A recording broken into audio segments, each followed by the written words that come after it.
Khyber Pakhtunkhwa assembly के अरकान के माइंस एंड मिनरल्स तरमीमी बिल पर एतराज़ात सामने आ गए।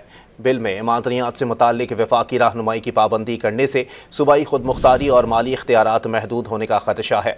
मज़ीद जानते हैं डॉन न्यूज़ के नुमाइंदे आरिफ हयात से। जी आरिफ, मज़ीद क्या खदशात का इजहार किया गया है?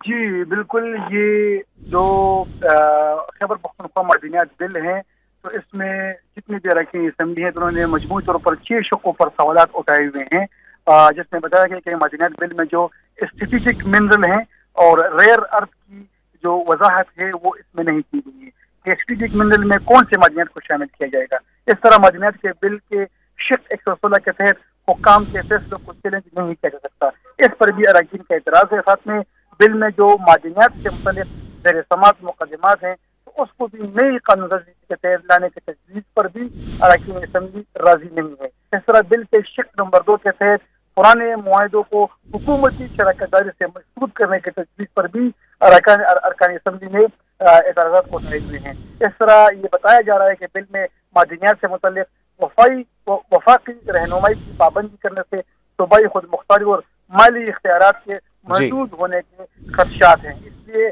बिल अभी तक सिर्फ असम्बली में पेश हुई है। अब इस पर मुख्तलिफ इजलास जारी हैं तमाम अरकान असम्बली का।